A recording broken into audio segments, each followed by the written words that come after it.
friends, good morning. நம்ம இன்னைக்கு என்ன கான்செப்ட் பார்க்க போறோம்னு பாத்தீங்கன்னா ஹிந்து ரிலிஜியஸ் எக்ஸாம்ல உள்ள இம்பார்ட்டன்ட் क्वेश्चंस தான் பார்த்துட்டு இருக்கோம்.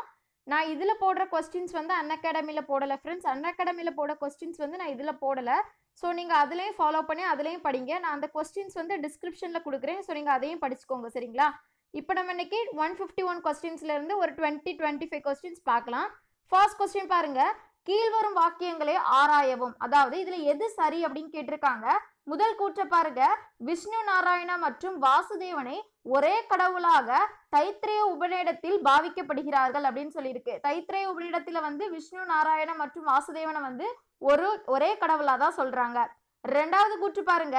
தர்மம் சரிந்து அதர்மம் உயர்ந்தால் மறு அவதாரம் எடுத்து தர்மத்தை நிலைநாட்டுவேன் என்று கிருஷ்ணர் கூறுகிறார். இதுவும் கிருஷ்ணர் சொன்னதுதான். சோ ஆன்சர் 1 2மே சரிதான். இனி அடுத்த क्वेश्चन பாருங்க.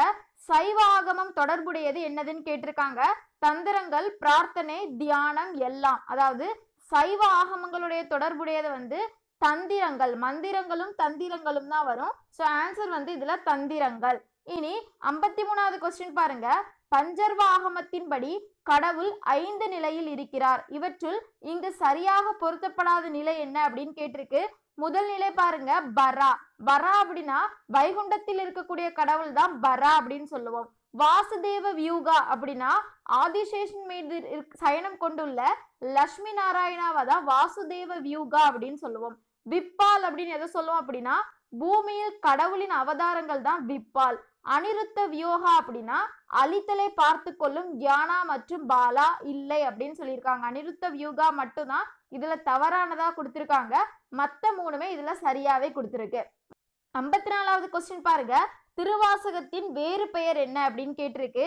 தமிழ் வேதம், சைவ வேதம் ரெண்டும் எதுவும் இல்லை அப்படின்னு சொல்லியிருக்காங்க. திருவாசகத்துடைய வேறு பெயர் என்னன்னு கேட்டா தமிழ் வேதம், சைவ வேதம் ரெண்டுமே உண்டு. ஆப்ஷன் வந்து இ. அடுத்த क्वेश्चन பாருங்க. ஸ்தோத்திர ரத்னாவை எழுதியவர் யார் அப்படின்னு கேட்டிருக்கு. யமுனா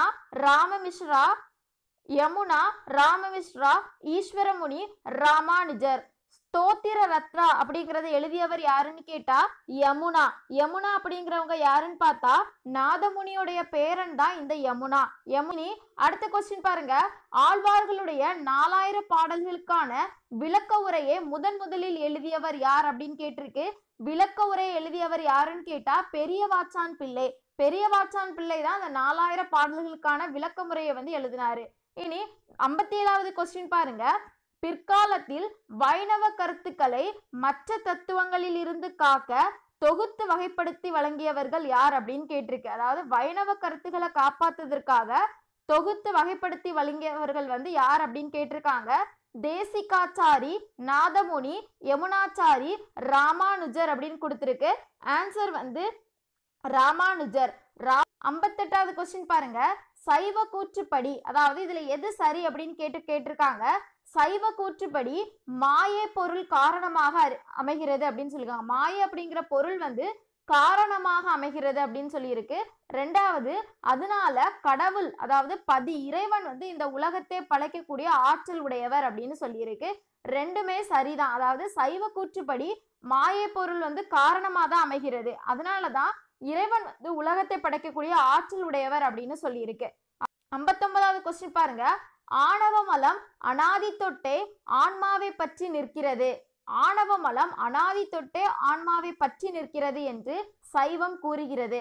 அதனால் இதை எவ்வாறு குறிப்பிடலாம் அப்படின்னு சொல்லியிருக்கு. அதாவது சைவத்தை பொறுத்தளவுல ஆணவ மலம் அப்படிங்கிறது வந்து அனாதி தொட்டே ஆன்மாவில வந்து இருக்குது அப்படின்னு சொல்லியிருக்காங்க. ஆன்மாவை பற்றி நிற்குது அப்படின்னு சொல்லியிருக்காங்க. இத வந்து எப்படி சொல்லலாம்னு பாத்தீங்கன்னா சகசமலம், மூலமலம், கண்மமலம், மாயமலம் அப்படின்னு 4 கொடுத்திருக்காங்க. இதனோட ஆன்சர் வந்து என்னன்னு பாத்தீங்கன்னா சகசமலமும் கண்மமலமும். 20வது क्वेश्चन பாருங்க. கீதை போதிப்பது என்ன அப்படின்னு கேட்டிருக்காங்க. அதாவது பகவத்கீதை. அதாவது ஃபர்ஸ்ட் ஃப்ரெண்ட்ஸ், நான் வந்து ஆன்சரையும் வாசிச்சுட்டே இருக்கிறேன், ஆப்ஷனையும் வாசிக்கிறேன் அப்படின்னு நினைக்காதீங்க. சில ஆப்ஷன்ஸ்க்கு வந்து நான் எனக்கு மீனிங்ஸ் தெரிஞ்சு அப்படின்னா நான் உங்களுக்கு சொல்லி தருவேன். அதுக்காக தான் நான் ஆப்ஷன் வாசிக்கிறேன். ஸோ அதனால நீங்க வந்து நான் ஆப்ஷனை வாசிச்சுட்டு இருக்கேன் அப்படின்னு நினைக்காதீங்க. ஃபர்ஸ்ட் வந்து கீதை போதிப்பது என்ன அப்படின்னு பாத்தீங்கன்னா தனி மனித அறயியல். அதாவது ஒரு மனுஷன் வந்து தனி மனுஷன் வந்து எப்படி நடக்கணும் அத மாதிரி விஷயத்தை தான் இந்த கீதை போதிப்பதா சொல்லியிருக்கு. இனி 121வது क्वेश्चन பாருங்க. பொறுத்துக அப்படின்னு சொல்லி கொடுத்திருக்காங்க. சைவ சித்தாந்தம் எதை சொல்லுது? வைணவம், மீமாம்சம், கீதை. இது வந்து எதை எதை சொல்லுது அப்படின்னு கேட்டிருக்காங்க. உங்களுக்கு ஃபர்ஸ்ட் பாத்தீங்கன்னா சைவ சித்தாந்தம் எதை சொல்லுதுன்னு பாத்தீங்கன்னா ஞானத்தை சொல்லுது. சைவ சித்தாந்தம் ஞானத்தை சொல்லுது. வைணவம் எதை சொல்லுதுன்னு பக்தியை சொல்றதுதான் வைணவம். சரிங்களா? பக்தியை சொல்றது வைணவம். மீமாம்சம் எதை சொல்லுது அப்படின்னா யாகங்கள் பத்தி சொல்றது. கீதை எதை பத்தி சொல்லுது அப்படின்னா கடமைகள் பத்தி சொல்றது. நல்ல ஞாபகம் வச்சுக்கோங்க. சைவ சித்தாந்தம் ஞானம் பத்தி சொல்லுது, வைணவம் பக்தி பத்தி சொல்லுது, மீமாம்சம் யாகங்கள் பத்தி சொல்லுது, கீதை வந்து கடமை பத்தி சொல்லுது. 22வது கொஸ்டின், வேதங்களின் பல்வேறு பகுதிகளின்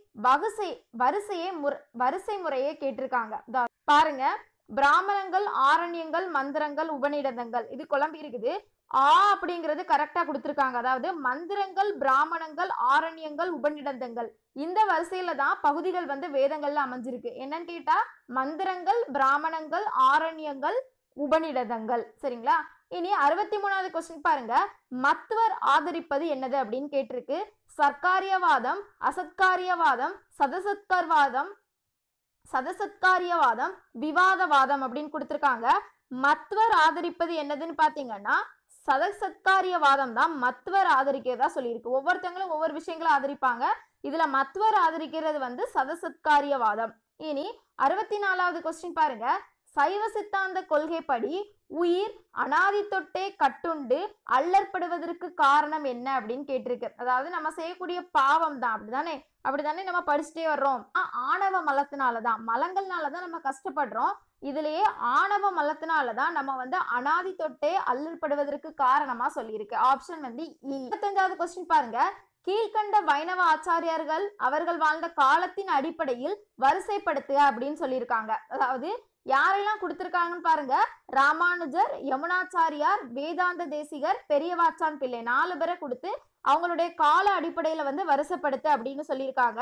இதுல ஆன்சர் எப்படி வரும்னு பாத்தீங்கன்னா முதல் உள்ளவர் வந்து யமுனாச்சாரியார், 2வது ராமானுஜர், 3வது பெரியவாச்சான் பிள்ளை, 4வது தான் வேதாந்த தேசிகர். அப்போ ஆப்ஷன் வந்து யமுனாச்சாரியார், ராமானுஜர், பெரியவாச்சான் பிள்ளை, வேதாந்த தேசிகர். 66வது கொஸ்டின் பாருங்க, பரம்பொருளின் பல்வேறு நிலைகள் எப்படின்னு சொல்லியிருக்காங்க. பிராதிபாசிக சத்தியம், வியாவகாரிச சத்தியம், ரெண்டும் எதுவும் இல்லை அப்படின்னு சொல்லியிருக்கு. பரம்பொருளுடைய பல்வேறு நிலைகள்னு எதை சொல்லியிருப்பாங்க அப்படின்னா வியாவகாரிச சத்தியம் தான் பரம்பொருளுடைய பல்வேறு நிலைகள். இனி 67வது கொஸ்டின், ஒருவருக்கு இந்து மதம் விளக்கும் 3 முக்கிய கடன்கள் என்ன அப்படின்னு கேட்டிருக்காங்க. ரிஷிகடன், மூதாதையார் கடன், தேவ கடன். அதாவது ரிஷிகள்னா சரியும்ல, ரிஷிகள்னு யார சொல்லுவோம்? சந்நியாசர்கள், அதாவது முற்றும் துறந்தவர்கள் தான் ரிஷிகள் அப்படின்னு சொல்லுவோம். மூதாதையர்கள்னா நம்மளுக்கு முன்னாடி உள்ளவங்களை சொல்லியிருக்கு. தேவ கடன்னா கடவுள் பத்தி. இந்த 3 விஷயத்தையும் தான் இந்து மதம் விளக்கக்கூடிய முக்கிய கடன்கள். 68வது கொஸ்டின் பாருங்க, எத்தனை நாட்கள் ஆருத்ர தரிசனம் நடைபெறும் அப்படின்னு கேட்டிருக்காங்க. சிதம்பரம் நடராஜர் கோவிலில் நடைபெறும். ஆன்சர் பாத்தீங்க அப்படின்னா 10 நாட்கள். எல்லாத்துக்குமே தெரியும் திருவிழாக்கள் மொத்தம் எத்தனை நாட்கள் நடக்கும்? 10 நாட்கள் நடக்கும். இனி 69வது கொஸ்டின் பாருங்க, பூதங்களையும் புலன்களையும் பொறுத்துகன்னு சொல்லி கொடுத்திருக்காங்க. ஆகாயம், காற்று, நெருப்பு, நீர் அப்படின்னு கொடுத்திருக்கு. ஆகாயம்னு எதை சொல்லுவோம் அப்படின்னா காது தான் ஆகாயம். காற்று அப்படின்னா தோல், நெருப்பு அப்படின்னா கண், நீர் அப்படின்னா நாக்கு. அப்போ ஆகாயம் அப்படின்னா காது, காற்று அப்படின்னா தோல், நெருப்பு அப்படின்னா கண், நீர் அப்படின்னா நாக்கு. இனி 70வது கொஸ்டின் பாருங்க, சாக்கியர்களின் படி பிரகிருத்திய பிரதானம் என்று கருதலாம், அதிலிருந்து பரிணாமம் தொடங்குகிறது அப்படின்னு சொல்லியிருக்காங்க. இதுல எது சரி அப்படின்னு கேட்டிருக்காங்க. அதாவது ரெண்டுமே சரிதான். பிரகிருதிய பிரதானம் அப்படின்னு சொல்றது வந்து சாக்கியர்களின் படிதான் பிரகிருதிய பிரதானம் அப்படின்னு சொல்றாங்க. அதுல இருந்து தான் பரிணாமம் வந்து தொடர்கிறது. இதனோட கண்டினியூஷன் வந்து நம்ம நெக்ஸ்ட் வீடியோல பார்க்கலாம் ஃப்ரெண்ட்ஸ். இந்த வீடியோ உங்களுக்கு பிடிச்சிருந்து அப்படின்னா லைக் பண்ணுங்க, ஷேர் பண்ணுங்க, மறக்காம அன்அகாடமில என்ன ஃபாலோ பண்ணுங்க, சப்ஸ்கிரைப் பண்ணுங்க. அப்படின்னா நான் போடுற வீடியோஸ் எல்லாமே உங்களுக்கு உடனுக்குடன் நோட்டிபிகேஷன்ல வரும். பெல் பட்டனை மறக்காம கிளிக் பண்ணிருங்க. Thank you friends.